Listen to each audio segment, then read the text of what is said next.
Waouh, waouh! Dans cette vidéo, nous allons voir une pandémie très dangereuse, plus que le Covid, ou un virus très dangereux, plus que le Covid.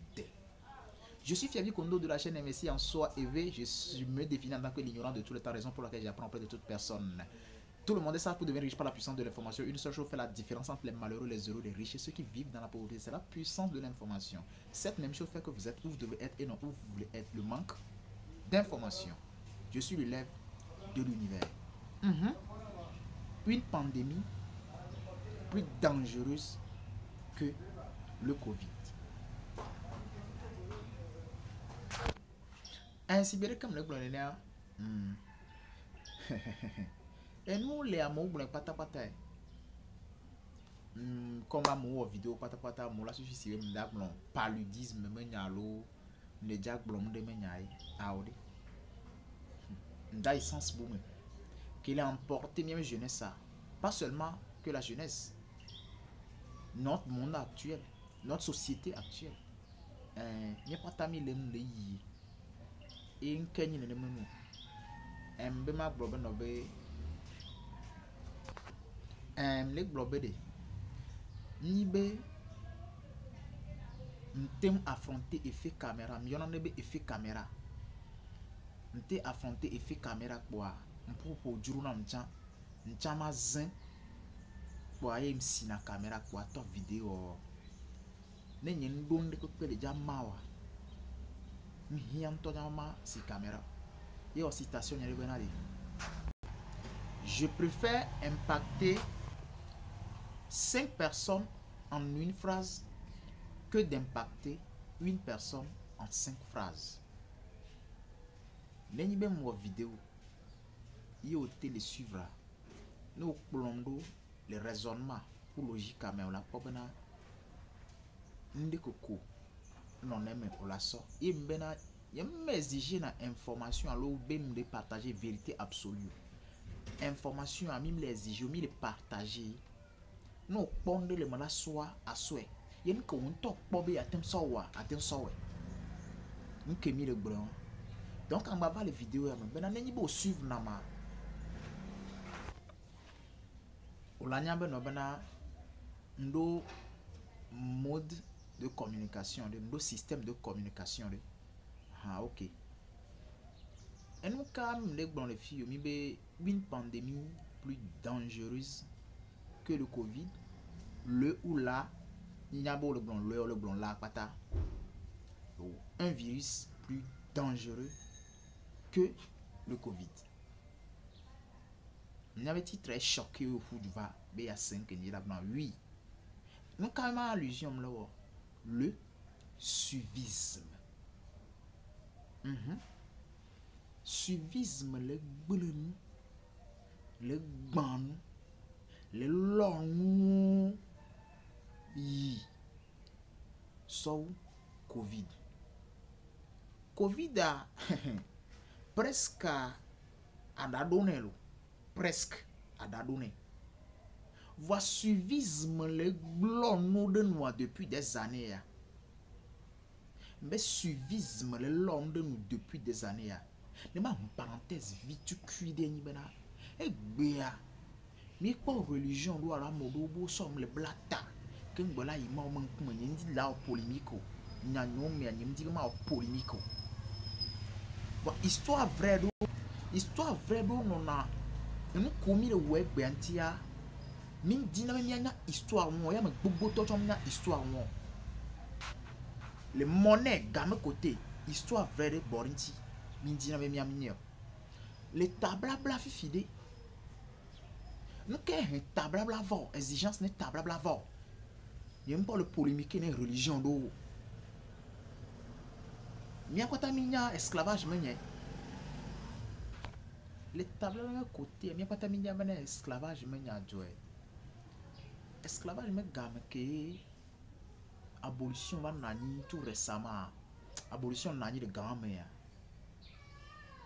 Ame bovio me dake non atanawa et d'aller attirer yovo show yo ngbale kendo mene yovo nyonu yo pataki on yo mude ame bovi wodi nyonu wodi Yo vo nyon kpo ba a onya ya ne yo be ya bon kpo nya ma don yo di yo exiger loi be amebo vide pepe la blanata la son anchonata en ko tem buedi wa va amebo viva tom chonta son le chonta voix e gbajo va sin que ye wo pour no me da gang yo sur la tirer voix ou baba le blata voix autour de leur design et tout coup nous que sur le blata et bateau la tirer c'est-à-dire dans tous les cas problème va les jeter ta blabla même côté que ta blabla même se s'invaillant ta histoire bonne de non ti voix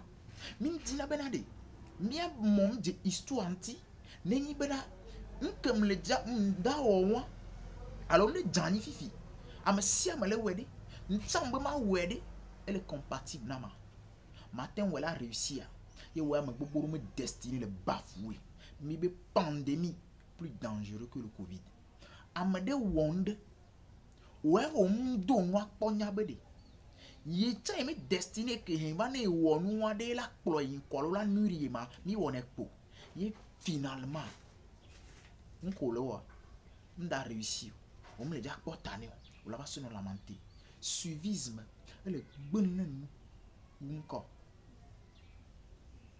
uko edolede no vigne o mchama ho mle don ko année 2003 mo me que tonne le bosso modi et pas seulement lui amo bosso Côte d'Ivoire Gabon bosso afi oui voir ganwa me mi no maturité na ni le kono na no samula we oh dans les années je crois précisément 2001 voire 2003 on amo bosso modi da magan horo gbopo on la mais des viols le go de vie me le siri tidi des viols attaque pe vie me le siri tidi non viol le go de vie me le siri tidi mi doit bon bien na de et moi maintenant possible ori voyez va bangbe le mi agbo ya que be va bangbe non le gbonya gan am ye mi te le sene pe gomwa et on dit va mi agbo nke o e ko le gbonya gan mi le se c'est parce que attaque pe vie homme le mi ma si o c'est parce que a won mouillé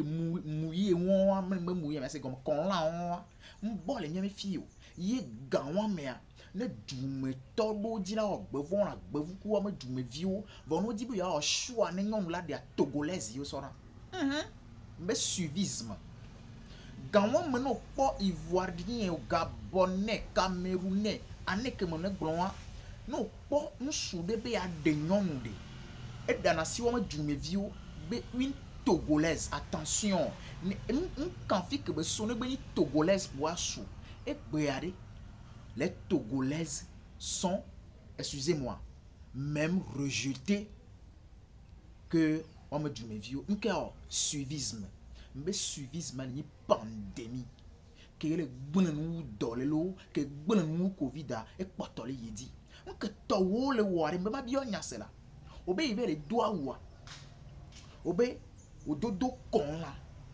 do attaque pe via do noa da no me fion donc ko la ten do anyangbo o donc ko la do anyangbo ko am ko le mi kwata mi po a me la do won mi ko do a question ko do a de o do e bena ne suivi a di yoku yo awe e de a chantro di yoku ya we a me a chantro di yoku ya we na no ble do ku bena les 1000 francs les filles et 2000 les filles et 5000 les filles et la thème réussi et ma et la thème réussi et ma question ko le do konlande o le do konlambe ka me a po be droit et approcher et avancer ya loné a me a ti avancer ya loné a me a ti avancer ya loné ya question allo ko le do ya o le do be o into di joy into e do e menu yento e di dom lesi yin donu nye ko donu wa ke ya ba me do po be juru nku nevo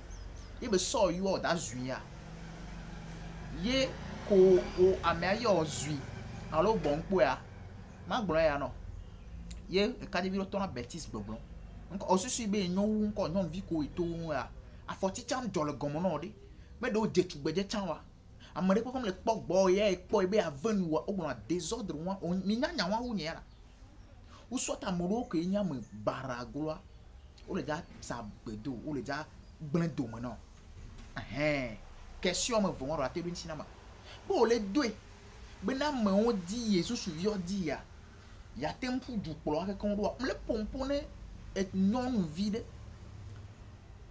mimba polmi kan jila gbon amade kento yuero ku beni doile wo ka flan jila employé mo ya e chai wa eni double wo into nya beni doile ye do e so le yo mo ya na nyi kwa me ya ho 5000 la ya na nyi kwa me ya ho 2000 la fo wo kele yo do ku ba home vi ok be le kpla do de ne so ne me vi o me so mo onyon ok ben ka ile isukulu be me so mo nti yo ve le do moi des questions o le do ba me on po e ne on dit ya les hommes sont plus attirés les nko le poids les hommes sont plus attirés les nko le poids la vue nko le poids ko le do le poids de ojo yo ji wade o da no ya oke do le be akpla do oke be ya isukulu oke do projet la gbon ti be ba réussir à gbon yo be o plus o lo suivisme awa me ta do o mo de do won pepo wa yo lo we a no suivi opo dro yo wa o da no ya question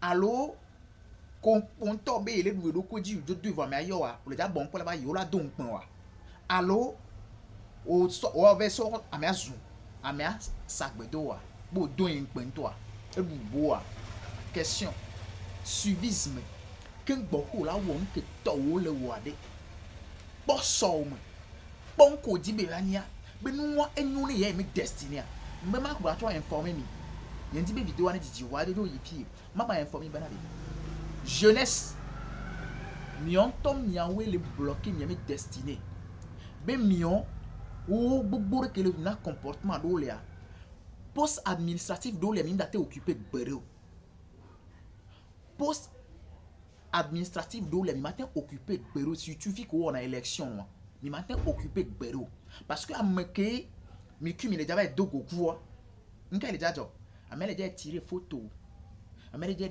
tirer historique ou soba aso gbono mbede mi en moko be yo le isuku le campus le ibe yo le daba nyinde ne doa anabe doa ne no redresser a mi amodo lia mi ma batte mi ndo la ba rêver poste administratif do parce que miame histoire déjà suivre mi de ne mi nyano le piège des réseaux sociaux mbule moi vidéo nyelo mo piège des réseaux sociaux ne mi mom jentia mi ma lona be ya poster na mi akume gbalo mi abi ya do mi a des photos mi a des photos au-delà de toutes les photos on est gars comment va le déposer candidature be député be ya nyamnya que poste ko da ba be ya occupé wa.